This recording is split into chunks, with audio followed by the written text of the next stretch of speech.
हमने क्या बताया, समतल दर्पण क्या होता है।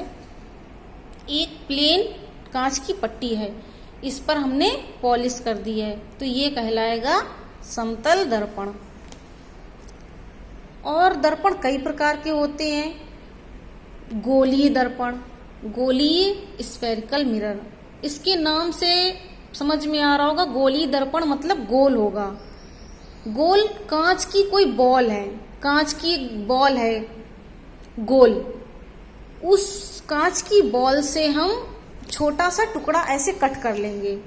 जब हमने कट कर लिया तो ऐसा बन गया, ऐसा बन गया, तो ये कहलाएगा दर्पण। कब? जब हम इसकी या तो इस सतह पर पॉलिश कर देंगे या तो इस सतह पर पॉलिश कर देंगे, तो ये कहलाएगा गोलीय दर्पण। अब गोलीय दर्पण क्या होते हैं?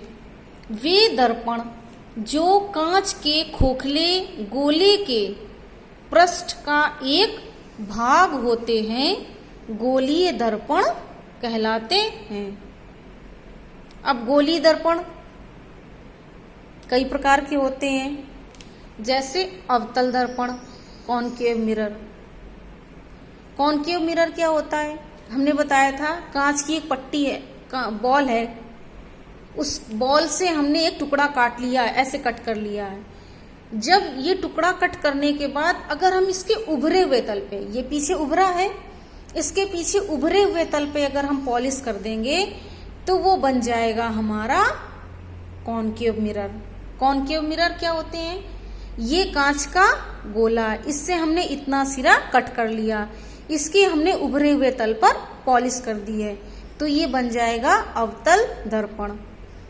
वह दर्पण जिसमें गोलीय पृष्ठ के उभरे हुए तल पर पॉलिश होती है, अवतल दर्पण कहलाता है।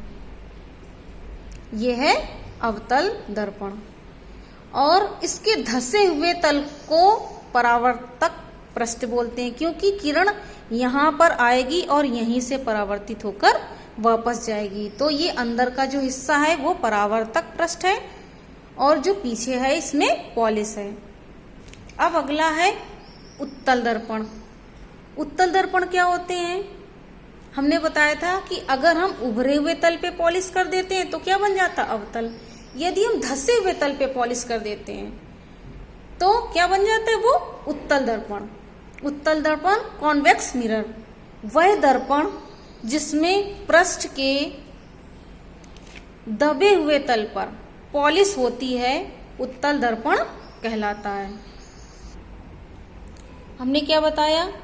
हमने कांच की बॉल से एक टुकड़ा कट किया, अब हमने इसमें धसे हुए तल पर पॉलिश कर दी है, धसे हुए तल पर पॉलिश कर दी तो क्या बन गया? उत्तल दर्पण। अब गोलीय दर्पण से संबंधित परिभाषाएं, definitions related with spherical mirror. अब ये क्या बताया था? एक खोखला गोला था कांच का खोखला गोला था, उससे हमने इतना हिस्सा कट किया है। कट करने के बाद अगर हम धसे हुए तल में पॉलिश कर देंगे तो उत्तल दर्पण कहलाएगा। यदि हम उसके उभरे हुए तल पे पॉलिश कर देंगे तो वो अवतल दर्पण कहलाएगा। तो कांच का जो ये गोला है, इसका कुछ कोई केंद्र होगा। इस गोले का जो केंद्र होगा वही इस दर्पण का वक्रता केंद्र C कहलाएगा। वही क्या कहलाएगा? इस दर्पण का वक्रता केंद्र, जिसको हम C से डिनोट करेंगे, सेंटर। अब जो ये परावर्तक तल है, मतलब जितने तल पर पॉलिश हुई है उसके पीछे जो हिस्सा है जिस पर कोई किरण आएगी और टकराकर वापस जाएगी, उतने पृष्ठ को हम बोलेंगे परावर्तक पृष्ठ। इस परावर्तक पृष्ठ के मध्य बिंदु को हम कहेंगे ध्रुव, जिसको हम लिखेंगे P से, पोल ध्रुव, जिसको हम किससे लिखेंगे? P से। अब जो ध्रुव P है और वक्रता केंद्र C है, P और C को मिलाते हुए एक हम रेखा खींचेंगे। इस रेखा को कहेंगे हम मुख्य अक्ष। इस रेखा को क्या कहेंगे? मुख्य अक्ष। अब जो इस दर्पण का ध्रुव होगा पोल P और वक्रता केंद्र C, इसके बीच की जो दूरी होगी इसको हम कहेंगे वक्रता त्रिज्या। वक्रता त्रिज्या मतलब R। कोई भी गोला होता है उसकी जो त्रिज्या होती है वो त्रिज्या कहलाती है। उसी प्रकार से ये जो दर्पण है, जिस गोले का भाग है उसी गोले की त्रिज्या को वक्रता त्रिज्या कहेंगे। सेम इसी तरह अवतल दर्पण के में भी ये दर्पण जिस गोले का भाग है उसके केंद्र को कहेंगे वक्रता केंद्र। परावर्तक पृष्ठ के मध्य बिंदु को ध्रुव कहेंगे पोल, इसको P से डिनोट करेंगे। ध्रुव और वक्रता केंद्र को मिलाते हुए हम एक रेखा खींचेंगे, इस रेखा को कहेंगे मुख्य अक्ष। और P ध्रुव और वक्रता केंद्र को के मध्य जो दूरी होगी उस दूरी को कहेंगे वक्रता त्रिज्या। अब ये जितनी भी परिभाषाएं हैं उसको हम पढ़ेंगे।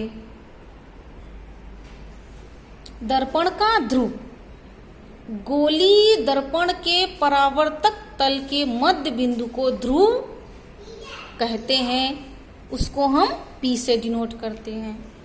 वक्रता केंद्र सेंटर ऑफ कर्वेचर, गोलीय दर्पण कांच के जिस खोखले गोले का भाग होता है उस गोले के केंद्र को दर्पण का वक्रता केंद्र C कहते हैं।